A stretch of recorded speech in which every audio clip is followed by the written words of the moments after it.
Kate one-time tourman ngayong March 30 na ang laban pero parang wala pa rin siya sa kondisyon. Hindi masyadong nagpapakita ng training ngayon si Turman pero may nilabas na training habang binabanatan ang punching bag. Base dito sa galaw ni Turman dito mga tol parang wala siyang energy. Relax ang bato ng suntok kaya parang mabagal. Malapit ng laban niya mga tol, March 30. So hindi natin alam kung 100% na ang kondisyon ni Turman. Kasi itong si Team Zoom mga tol nakanda na ito. Hindi sila masyadong naglalabas ng training at kulang sa hype. Mas malakas ang hype itong laban ni Ryan Garcia at Devin Haney. Kaya sigurado mga tol mas mataas ang bentahan sa laban ni Ryan Garcia. Kulang sa hype ang laban ni Turman ngayon kahit magaling itong kalaban. 3 linggo na lang mga tol, bakbakan na. Yung huling 1 linggo, magpapahinga dyan si Turman para makarecover. Kaya 2 linggo na lang mag-training ngayon si Turman. Kaya bakan po natin kung kayang maipanalo ang laban kontra Team Zoo. Sa ibang banda naman, nag-upload nga po yung Top Rank kung saan nakikita si Floyd Mayweather na pinapalakpakan si Pacman.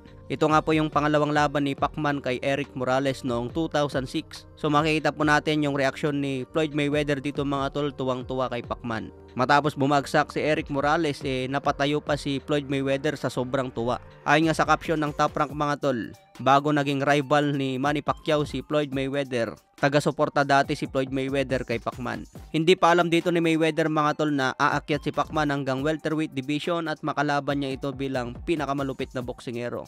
Lumalaban kasi si Pacman dito sa super featherweight mga tol taong 2006, habang si Floyd Mayweather lumalaban na noon kay Zab Judah sa welterweight division. So hindi pa umaakyat si Pacman noon sa mataas na division. Kaya akala ni Floyd Mayweather dito hanggang mababang division lang si Pacman. Kaya hinahangaan niya si Pacman dito habang lumalaban kay Erik Morales. Kitang-kita naman kung paano niya inidol si Pacman. Pero matapos umakyat si Pacman sa welterweight division, dito na nagbago si Floyd Mayweather. Dahil alam ni Mayweather mga tol na si Pacman na ang pinakamalupit na makakalaban niya sa welterweight. Parang naoya Inoue lang yan mga tol, lumalaban pa lang ngayon sa mababang division. Sa ngayon wala pang nag-iisip na aakyat si Inoue sa welterweight division o sa mas mataas na division. Parang ganyan din si Pacman noon, habang lumalaban sa mababang division, walang nag-iisip na kaya niya umakyat hanggang welterweight. Pero nanggulat nga po si Pacman mga tol dahil umakyat hanggang welterweight division, tinalo si Oscar De La Hoya at si Miguel Cotto. Sinubukan din niya hanggang super welterweight at nakalaban si Antonio Margarito.